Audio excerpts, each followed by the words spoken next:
વિદ્યાર્થી મિત્રો, સ્વાગત છે એક્ઝામ ટુડે પર। આજે ડૉક્ટર બાબા સાહેબ ભીમરાવ આંબેડકરની જન્મ જયંતિ છે, તો આપણે લઈને આવ્યા છે ડૉક્ટર ભીમરાવ આંબેડકર વિશે ટોપ 40 પ્રશ્નો। એક્ઝામની દૃષ્ટિએ ખૂબ ઇમ્પોર્ટન્ટ વિડીયો રહેશે।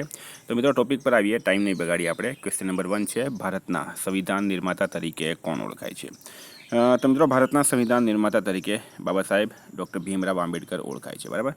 સ્ટારમાં કરજો મિત્રો, ઇમ્પોર્ટન્ટ રહેશે। હાલમાં મહારાષ્ટ્રના કયા શહેરમાં ડૉક્ટર આંબેડકરની પ્રતિમા સ્ટેચ્યુ ઓફ નોલેજ બની રહી છે? તો એક પ્રતિમા છે મિત્રો, સ્ટેચ્યુ ઓફ નોલેજ, બરાબર। એ ક્યાં બની રહી છે? મહારાષ્ટ્રના લાતુરમાં। મહારાષ્ટ્રનો એક શહેર છે લાતુર શહેર, ત્યાં સ્ટેચ્યુ ઓફ નોલેજ બની રહી છે પ્રતિમા, બરાબર। જેવી રીતના આપણે અહીંયા સ્ટેચ્યુ ઓફ યુનિટી છે, એવી રીતના સ્ટેચ્યુ ઓફ નોલેજ બની રહી છે।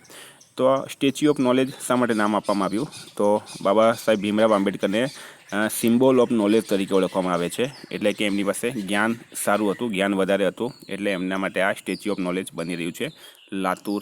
રાઈટ આન્સર થશે આમાં। વર્ષ 2025માં ડૉક્ટર આંબેડકરની કેટલામી જયંતિ મનાવવામાં આવી? તો આ પ્રશ્ન સૌથી ઇમ્પોર્ટન્ટ છે, બરાબર। વર્ષ 2025ની અંદર ડૉક્ટર ભીમરાવ આંબેડકરની કેટલામી જયંતિ મનાવવામાં આવી? તો 134મી રાઈટ આન્સર છે, બરાબર। 134મી જયંતિ મનાવવામાં આવી છે બાબા સાહેબ ભીમરાવ આંબેડકરની। વિદ્યાર્થી મિત્રો, તમારે જો આ જે વિડીયો છે એની ટેસ્ટ આપવાની હોય તો તમે ટેસ્ટ પણ આપી શકો। ટેસ્ટ કેવી રીતના આપવાની છે? તો મિત્રો ટેસ્ટ કેવી રીતના આપવાની છે, આપણે આવી ગયા છે એક્ઝામ ટુડેની એપ્લિકેશન પર, બરાબર। તમે જોઈ શકો આ એપ્લિકેશનમાં ગુજરાતનો ઇતિહાસ, ભારતનું બંધારણ, કમ્પ્યુટર પરિચય, ભારતનો ઇતિહાસ, સામાન્ય વિજ્ઞાન, current affairs, sports GK, Gujarat current, Gujarat જિલ્લા, બરાબર, ગુજરાતી સ્પેશિયલ, ગુજરાત ભૂગોળ, મંથલી કરંટ, વ્યક્તિ વિશેષ, ગુજરાત પાક્ષિક, એટલે કે તમને ટોટલ સબ્જેક્ટની ટેસ્ટ મળશે। હજુ આમાં બીજા સબ્જેક્ટ પણ એડ થશે। આમાં તમે વ્યક્તિ વિશેષમાં જશો તો આ જો બાબા સાહેબ ભીમરાવ આંબેડકરની આ ટેસ્ટ છે મિત્રો, અહીંયા સ્ટાર ટેસ્ટ કરવાનું છે આપણે, બરાબર। આવી રીતના મિત્રો તમે ટેસ્ટ આપી શકો છો, આ રીતના તમે ટેસ્ટ આપી શકો છો। ઉપર મિત્રો ટાઈમ પણ ચાલે છે, અહીંયા તમે જુઓ, અહીંયા ટાઈમ ચાલશે, બરાબર। ક્વેશ્ચન નંબર છે, અહીંયા ક્વેશ્ચન આવશે, બરાબર। અહીંથી મિત્રો જે છે તમારે આગળના ક્વેશ્ચન પર જવાનું, અહીંથી તમે બેક જઈ શકો, ક્લિયર રિસ્પોન્સ પણ તમે અહીંયા કરી શકો છો, આવી રીતના તમે આગળ પણ જઈ શકો। હવે મિત્રો આવી રીતના ટેસ્ટ આપ્યા પછી તમે આમાં સબમિટ કરશો, અહીંથી, બરાબર। સબમિટ કરશો એટલે તમને રિઝલ્ટ પણ મળશે, કેટલા સાચા છે, કેટલા ખોટા છે। અહીંયા જો, અહીંયા કરેક્ટ આન્સર છે, અહીંયા રોંગ આન્સર છે, કેટલા ટાઈમ તમે લીધું છે, બરાબર। એ સાથે મિત્રો ગ્રાફ પણ તમને મળશે, કેટલા એટેમ્પ કર્યા છે, કેટલા નથી કર્યા, બરાબર। છેલ્લે મિત્રો આમાં સોલ્યુશન પણ મળશે તમને, અહીંયા જો સોલ્યુશન પણ મળશે, આ રીતના સોલ્યુશન પણ મળશે। તો આ રીતના 500થી વધારે ટેસ્ટ અત્યાર સુધીમાં મિત્રો આમાં અપડેટ થઈ ગઈ છે, તમામ વિષય છે, જોઈ શકો તમે। ગુજરાતનો ઇતિહાસ જુઓ, બરાબર, આ જો ગુજરાતનો ઇતિહાસ સંપૂર્ણ ઇતિહાસ છે મિત્રો, અપડેટ થઈ ગયો છે। ભારતનું બંધારણ, સંપૂર્ણ બંધારણ આમાં અપડેટ થઈ ગયું છે, આ રીતના તમે ટેસ્ટ આપી શકો છો, બરાબર। ગુજરાતની એકમાત્ર એપ્લિકેશન છે મિત્રો જે આવી રીતના ટોપિક વાઇઝ ટેસ્ટ આપે છે, તમામ વિષયની ટોપિક વાઇઝ। અત્યારે જે પીએસઆઈની એક્ઝામ લેવાઈ હતી, આ એપ્લિકેશનમાંથી મિત્રો 57 જેટલા પ્રશ્નો પૂછાયા હતા એક્ઝામમાં, સબૂત પણ મેં મૂક્યા છે, બરાબર। તો મિત્રો એપ્લિકેશનની લિંક ડિસ્ક્રિપ્શન બોક્સમાં આપી છે, એપ્લિકેશનની લિંક ડિસ્ક્રિપ્શન બોક્સમાં આપી છે। જો નહીં સમજ પડતી હોય તમને તો 9510411961 વોટ્સએપ નંબર છે, અને કોલ પણ કરી શકો, 9510411961, બરાબર। આના પર તમે કોલ કરીને પણ માહિતી લઈ શકો। અત્યારે જ એપ્લિકેશન ડાઉનલોડ કરો, એપ્લિકેશનની લિંક ડિસ્ક્રિપ્શન બોક્સમાં આપી છે। પ્લે સ્ટોર પર જઈને તમે એક્ઝામ ટુડે લખશો, એક્ઝામ ટુડે, ત્યાંથી પણ તમે એપ્લિકેશન મળી જશે। તો ખૂબ જ સારી એપ્લિકેશન છે મિત્રો, બરાબર। ટોટલ જો કરંટ અફેર્સની વાત કરો, તમે કરંટ અફેર્સમાં જુઓ, મુખ્યમંત્રી, ગુજરાત બજેટ, ગણતંત્ર દિવસ, મનમોહન સિંહ, રાષ્ટ્રીય ફિલ્મ એવોર્ડ, પદ્મ એવોર્ડ, યુનિફોર્મ સિવિલ કોડ, કેન્દ્રીય બજેટ, વક્ફ બિલ, મોદી મંત્રીમંડળ, ચક્રવાત, બ્રાન્ડ એમ્બેસેડર, બરાબર, બધા છે। આવી રીતના મિત્રો સ્પોર્ટ્સ જીકેની વાત કરીએ આપણે તો જો પેરિસ ઓલિમ્પિક, રમત વિજેતા, રમત શબ્દાવલી, national games, T20 world cup, Paris para Olympic, winter games, રમત ખેલાડી સંબંધિત રમત, એટલે કે બધી જ મિત્રો ટેસ્ટ આમાં અપડેટ છે। ફાયદો ઉઠાવો મિત્રો, સૌથી વધારે ફાયદો ટેસ્ટ આપવાથી જ થાય છે। આપણે મિત્રો ટોપિક પર આવીએ, તો આંબેડકરની 134મી જયંતિ મનાવવામાં આવી। બાબા સાહેબ ડૉક્ટર ભીમરાવ આંબેડકરનો જન્મ ક્યારે થયો હતો મિત્રો? જન્મ ક્યારે થયો હતો? તો રાઈટ આન્સર છે આમાં 14 એપ્રિલ 1891, બરાબર। 14 એપ્રિલ 1891ના રોજ બાબા સાહેબ ભીમરાવ આંબેડકરનો જન્મ થયો હતો।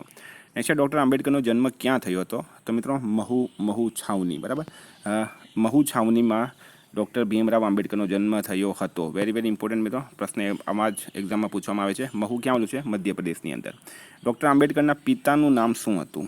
તો પિતાજીનું નામ શું હતું? તો મિત્રો આ પણ પ્રશ્ન પૂછાયો છે એક્ઝામની અંદર, રામજી માલોજી સકપાલ, બરાબર, રામજી માલોજી સકપાલ જે છે એમના પિતાનું નામ હતું। ડૉક્ટર આંબેડકરના માતાનું નામ શું હતું? તો માતાજીનું નામ શું હતું? ભીમાબાઈ, બરાબર। બાબા સાહેબની માતાજીનું નામ હતું ભીમાબાઈ, સ્ટારમાં કરજો આ પણ। ડૉક્ટર આંબેડકરની પત્નીનું નામ શું હતું? પત્નીનું નામ શું હતું મિત્રો? તો અહીંયા ડિટેલમાં માહિતી આપું તમને. એમણે 2 મેરેજ કર્યા હતા. પ્રથમ પત્ની છે મિત્રો રમાબાઈ, બરાબર. પ્રથમ પત્ની હતી એમની રમાબાઈ, બરાબર, અને સેકન્ડ પત્ની હતી શારદા કબીર, બરાબર. રમાબાઈ સાથે એમના લગ્ન 1906માં થયા હતા અને શારદા કબીર, જેને સવિતા આંબેડકર નામ આપવામાં આવ્યું, એમની સાથે લગ્ન 1948માં થયા હતા. ડૉક્ટર આંબેડકર કઈ જાતિથી સંબંધિત હતા? તો કઈ જાતિ મિત્રો? તો રાઈટ આન્સર છે એમાં મહાર જાતિ. ભીમરાવ આંબેડકર જે છે એ મહાર જાતિથી સંબંધિત હતા. Very very important. Doctor Ambedkar માતા પિતાની કેટલામી સંતાન હતા? તો મિત્રો બાબા સાહેબ જે છે એ 14મી સંતાન હતા. માતા પિતાની 14મી સંતાન હતા બાબા સાહેબ ભીમરાવ આંબેડકર. ડૉક્ટર આંબેડકરને ભારત રત્નથી ક્યારે સન્માનિત કરવામાં આવ્યા? તો 1990માં, બરાબર. આ પ્રશ્ન મિત્રો સ્ટાર માર્ક કરી દેજો તમે. બાબા સાહેબ ભીમરાવ આંબેડકરને 1990માં ભારત રત્ન, મરણોપરાંત ભારત રત્ન એમને આપવામાં આવ્યો હતો. નેક્સ્ટ, ડૉક્ટર આંબેડકરે 10માની પરીક્ષા ક્યારે પાસ કરી? તો મિત્રો 10th સ્ટેન્ડર્ડ એમણે 1907માં પાસ કર્યું. 1907 રાઈટ આન્સર છે. ડૉક્ટર આંબેડકરને ભણવા માટે કોલંબિયા યુનિવર્સિટી કોણે મોકલ્યા હતા? ઘણી વખત એક્ઝામની અંદર પૂછવામાં આવ્યું છે, બરાબર. સયાજીરાવ ગાયકવાડ, બરોડાના મહારાજા સયાજીરાવ ગાયકવાડ ત્રીજા, બરાબર, એમણે ડૉક્ટર આંબેડકરને સ્કોલરશિપ આપી હતી કોલંબિયા યુનિવર્સિટીમાં ભણવા માટે. નેક્સ્ટ, બાબા સાહેબે વકાલતની ડિગ્રી ક્યાંથી લીધી? તો બાબા સાહેબ ભીમરાવ આંબેડકરે વકાલતની ડિગ્રી ક્યાંથી લીધી? તો મિત્રો રાઈટ આન્સર છે એમાં લંડન સ્કૂલમાંથી, બરાબર. લંડન જે છે, લંડનથી એમણે વકાલતની ડિગ્રી લીધી હતી. બરોડાના મહારાજાએ ડૉક્ટર આંબેડકરને કયા પદ પર રાખ્યા હતા? તો મિત્રો રાઈટ આન્સર છે આમાં સૈન્ય સચિવ. જ્યારે બાબા સાહેબ વિદેશથી ભણીને પાછા આવી ગયા પછી એમણે બરોડામાં સ્ટેટમાં નોકરી કરવાની હતી અને મહારાજા સયાજીરાવ ગાયકવાડ ત્રીજાએ એમને સૈન્ય સચિવ પર રાખ્યા હતા.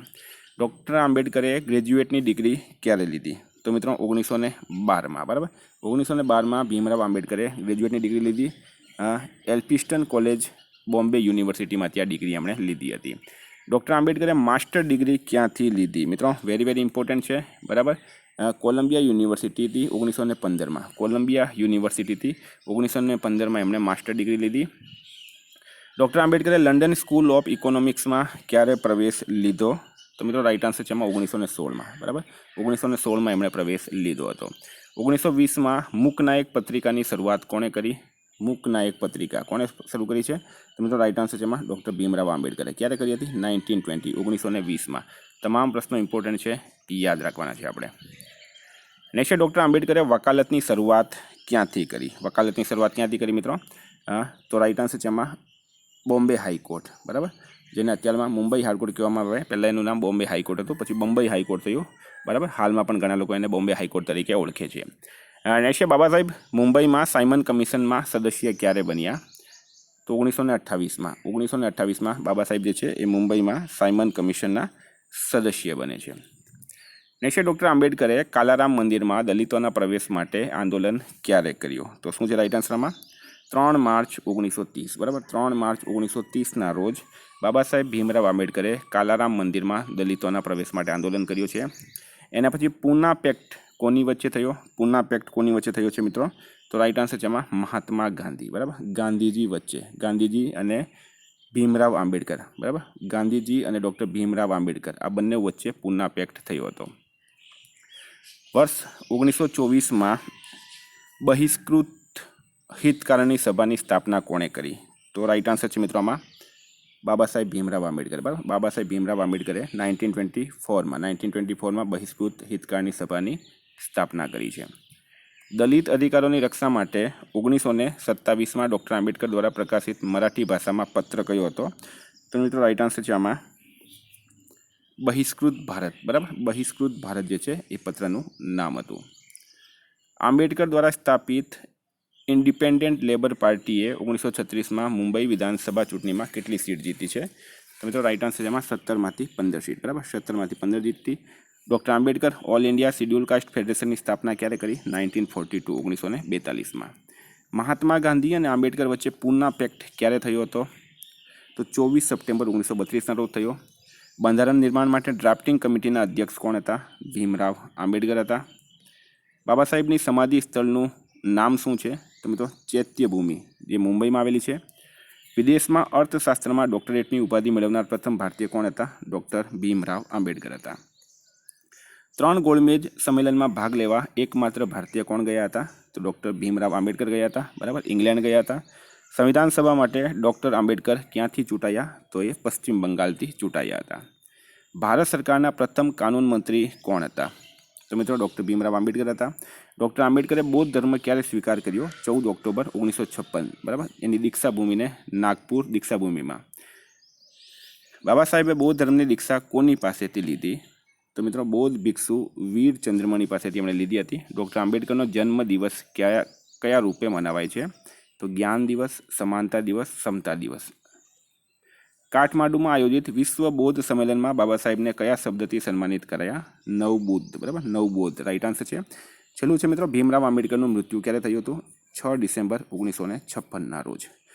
તો મિત્રો આપણે આ મહાન આત્માને શ્રદ્ધાંજલિ આપીએ. બાબા સાહેબ ભીમરાવનો આજે જન્મદિવસ હતો. બરાબર મિત્રો, એક્ઝામ ટુડેની એપ્લિકેશનની લિંક ડિસ્ક્રિપ્શન બોક્સમાં આપી છે. PDF માટે 9510411961 પર કોન્ટેક્ટ કરો. Thank you. ફરી મળીશું. જય હિન્દ, જય ભારત.